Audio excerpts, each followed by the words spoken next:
Hello everyone. तो इस video में हम लोग ट्रिग्नोमेट्री फंक्शन चैप्टर का एक इम्पॉर्टेंट क्वेश्चन जो कि कोसाइन रूल है वो प्रूव करने जा रहे हैं। ये क्वेश्चन जुलाई 19, जुलाई 22 और मार्च 14 और 14 और 19 में भी महाराष्ट्र स्टेट बोर्ड के क्लास 12 के बोर्ड एग्जाम में आ चुका है। तो इसको प्रूव कैसा करना होता है, आपको ये डायग्राम याद रहना चाहिए। इसी डायग्राम को रोटेट करके अब बाकी सब भी इसकी क्वेरीज प्रूव कर सकते हो। तो करना क्या है, हमने ए भी ड्रॉ कर लिया। ए बी का साइड क्या होगा, सी ले लिया। बी सी है तो बी सी का साइड क्या होगा, ए हो जाएगा। वैसे ही ए सी है तो ए सी का साइड क्या हो जाएगा, बी हो जाएगा। आपको ये ट्रिक याद रखना है, कुछ भी करके ए बी सी ही लाओ। जैसे ए है ये पॉइंट सी है तो डेफिनेटली उसका मेजर क्या हो जाएगा, बी, ताकि ए बी सी आ जाए। वैसे यहाँ पर भी पॉइंट ए था, यहाँ पर भी पॉइंट बी था तो इसका मेजर क्या हो जाएगा, सी, ताकि ए बी सी आ जाए। बात समझ में आया। एक्स एक्सिस पे कौन सा कितना डिस्टेंस कवर किया है एक्स का, सी ना, तो इसलिए यहाँ पे इसका कोऑर्डिनेट लिख दिया सी। वाई कोऑर्डिनेट तो 0 ही रहेगा। वैसे ही इस पॉइंट का कोऑर्डिनेट लाना है तो ये देख रहे हो साइड सी है तो अदर देन सी आएगा दोनों साइड।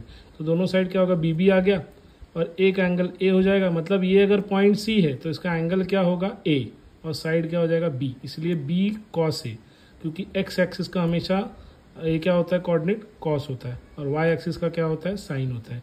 तो आई होप आपको ये डायग्राम समझ में आया है। ठीक है, अब इसे डायग्राम से हमको क्या दिख रहा है, हमको प्रूफ क्या करना है। जो हम ए ले रहे, ए ये वाला, बी सी, तो बी सी में अगर डिस्टेंस फार्मूला लगाओ, डिस्टेंस फार्मूला क्या होता है पता है ना, ये x1 y1 हो जाएगा, ये x2 y2 हो जाएगा। हमने क्लास 9th और 10th में भी पढ़ा था कोऑर्डिनेट ज्योमेट्री में, x1 minus x2 the whole square plus y2 minus y1 the whole square. बस वही यहाँ अप्लाई करना है।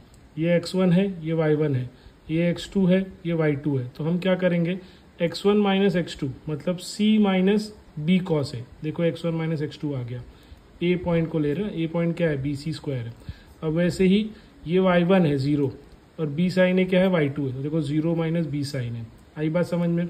ये ए है, ये बी है, तो ए माइनस बी का होल स्क्वायर क्या होता है, A square plus B square minus 2ab मतलब माइनस 2bc कॉस ए हो जाएगा। बात समझ में आ रही है सबको। ये 0 तो 0 ही रहेगा, माइनस बी का होल स्क्वायर क्या होगा, प्लस बी स्क्वायर हो जाएगा ना, और साइन का स्क्वायर क्या होगा, साइन स्क्वायर हो गया। आई होप आपको ये क्लियर है यहाँ तक।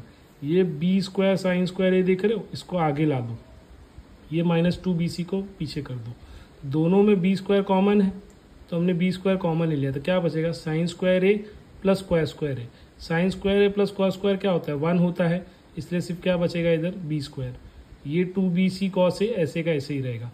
बस यही प्रूफ करना था आपको। तो बी स्क्वायर आगे ले लो, सी स्क्वायर यहाँ ले लो, ये माइनस 2bc ऐसे ही रहेगा कॉस ए। ये आपका प्रूफ क्या हो गया, ए स्क्वायर। इसी तरह अगर आप इसको कोऑर्डिनेट को शिफ्ट कर दोगे, मतलब ये पॉइंट ए को पॉइंट बी की जगह ला लो, बी को आगे लेके चले जाओ यहाँ पर, और सी यहाँ आ जाएगा, तो ऐसे रोटेट हो जाएगा ना, तब यहाँ पे क्या आ जाएगा, ए ना, और ये आगे चला क्या जाएगा, ये बी ऊपर चला जाएगा तो ए बी हो जाएगा। तो ए बी के लिए आप डिस्टेंस फॉर्मूला सेम अप्लाई करके आप बी प्रूफ कर सकते हो। तब क्या आ जाएगा, सी स्क्वायर ए स्क्वायर माइनस 2cab। उसी तरह आप सिमिलरली बी सी स्क्वायर के लिए प्रूफ कर सकते हो।